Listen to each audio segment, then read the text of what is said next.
Today the island is a tourist destination with a world-class golf course, art and music camps, a state park, a fantastic museum, an airstrip, several bars and restaurants, and lots of nice summer homes.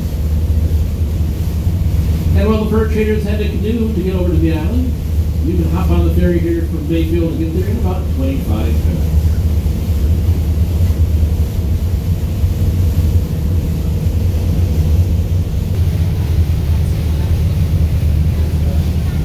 Side now is Basswood Island, named for all the basswood trees that were once very prominent here. Now, like many of the islands here, Basswood Island has been clear cut several times, and there aren't as many basswood trees as there once were.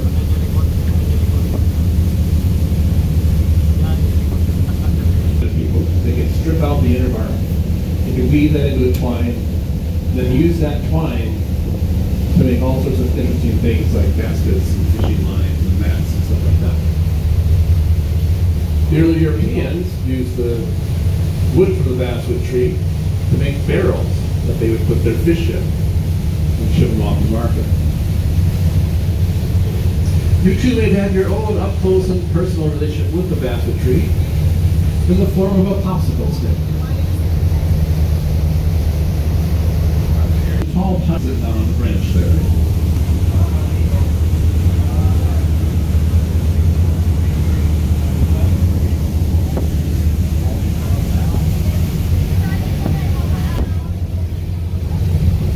Now, if you look closely on the shore, you're going to see all sorts of cool rocks there. Those great big brown rocks. That's called Chequamegon sandstone or brownstone. And as rock stone is pretty cool. It was actually a very important building material back in the turn of the century, 1800s to 1900s. So this brownstone here is actually very sturdy, but it's also kind of light. It's easy to quarry and easy to ship and take. And most importantly, it was fireproof.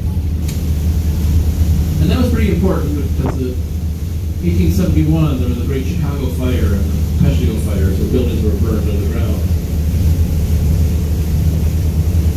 And they rebuilt with this brownstone coming from this very area here.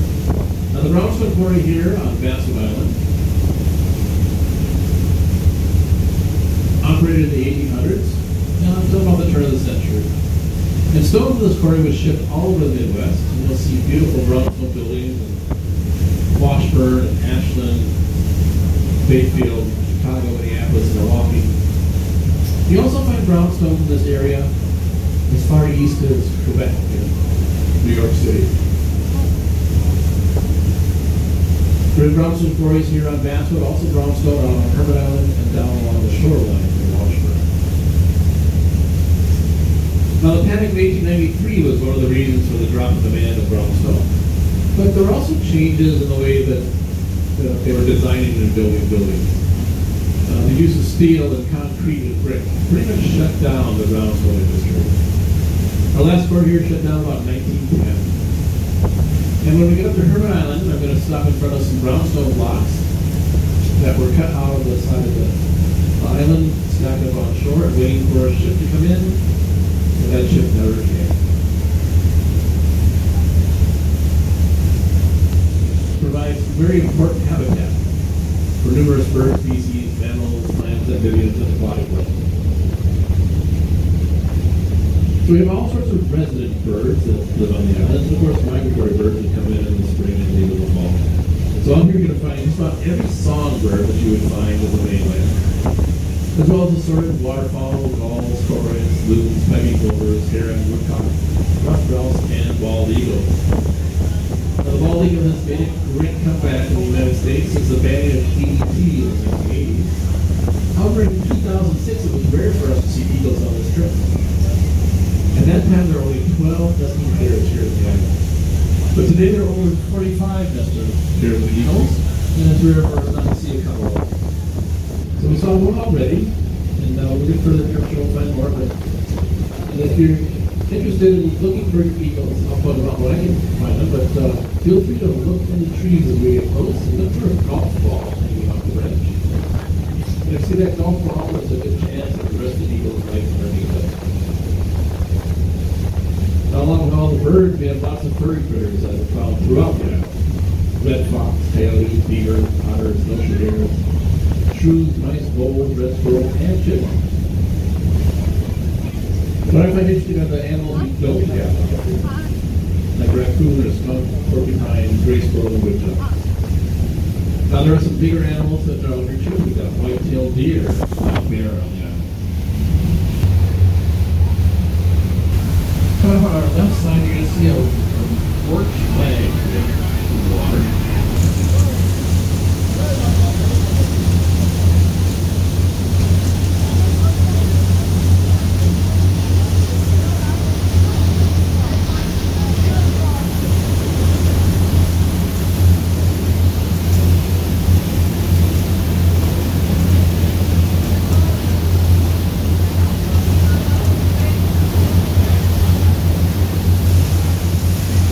Now, if you look over on the left side of Bassett Island here, look to the far right point of Bassett Island. You see a little rock there start to separate itself away from the island. This is called a standing rock. And the couple spent a flat. As the months went by, the couple were spending more and more time apart. But most people decided that the honeymoon must be over. I'm not sure if it's really true, but it's a cute story. But what I can tell you is true is if you Google honeymoon rock profile,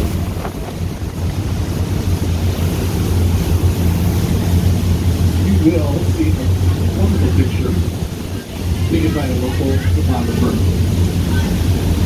of that rock taken away from the Northern Lights. Truly spectacular. And then looking down this channel here, on the left side out there is York Island, and on the right side at the far end is Raspberry Island. We'll stop by there a little later to the lighthouse. The next tall island there is Oak Island. And this island comes up in front of us here, just to a little bit to our left. He originally lived on Madeline Island, where some of the big sparrows. And there he got into this long-standing argument with a gentleman named John Bell. Well, the story is that the two were tired of arguing. They decided they were going to put an end to their argument by a fist fight, which we held in the street. The fight started in the morning and it went all day long. Oh, okay. And they went up to a cabin and they found the door was ajar, and they peeked inside and they saw Wilson dead on the floor. So they did a thorough search of the cabin and the grounds and only found $60 hidden behind the clock. So it's totally possible that Wilson's treasure is still here somewhere on the island. But don't get any ideas. The Park Service is not really keen on you coming out here and digging up the road. And if you did find the treasure, now the island called Wilson Island until about 1930, and then it was changed to So I'm going to slow down up here and stop in front of those brownstone blocks I was telling you about. I'll swing the boat around so you can see them on both sides. I'll leave a little bit there.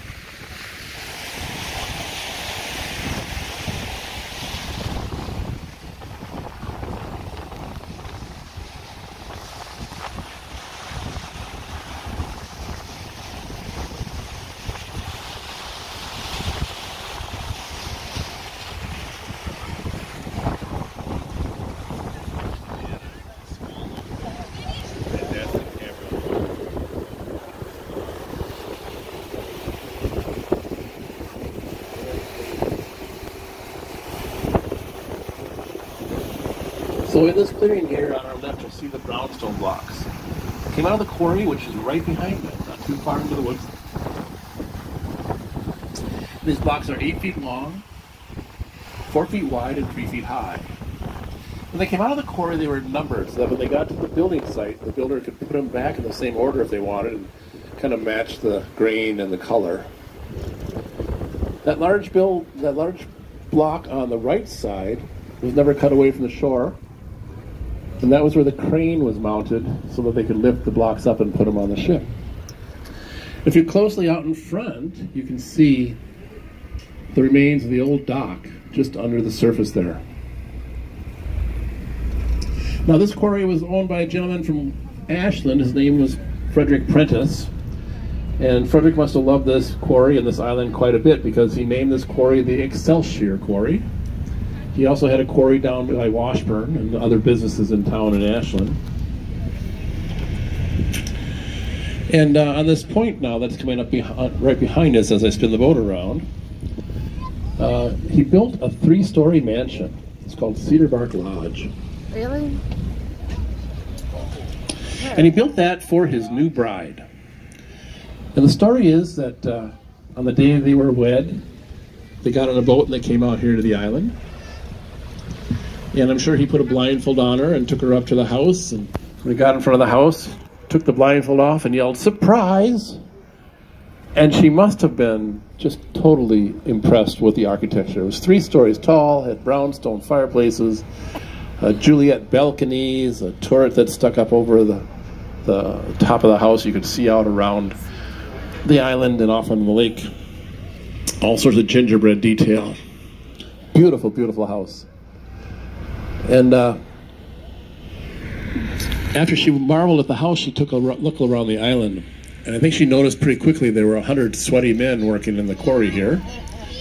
And a bunch of other sweaty lumberjacks cutting down trees on the island. And I think she figured out pretty quickly that if she were to live in this house on the island here, she would be the only woman on the island. And that didn't sit well with her, because she never went in the house. She got back in the boat, went back to Ashland, and the rumor is she got on a train and went back to Boston, where she was from. So Frederick and his bride never spent one night together in this house, but it was used by friends and family as a camp or a lodge. But eventually it was kind of run down and dilapidated, so in 1930 they ended up putting a torch to it. But if you want, you can see pictures of it online. Just Google Cedar Bark Lodge, and you'll see how spectacular the house was. Now, as I said, Frederick Prentice was a pretty astute businessman. He knew how to please his customers, but I don't think he knew how to please his wives. Oh, I didn't tell you. This was his 3rd wife. And one of the other things that he probably didn't take into consideration was that on his next birthday, Frederick would turn 80. And on her next birthday, his new bride would turn 20. I'm sure it was true love.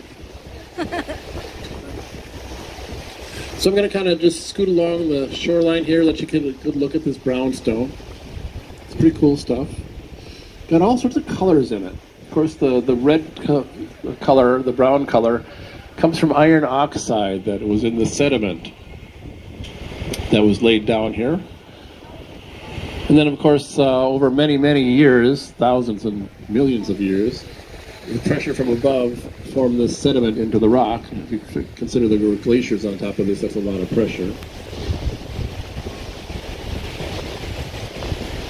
And then there's some white coloring in the rock, and that's calcium that kind of leaches out of the rock. You see some orange and green speckles on the rock, and that's a lichen. And then there's these black stripes that come down from above. That's caused by tannins. Tannins come from decaying vegetation, and that just seeps down onto the rocks.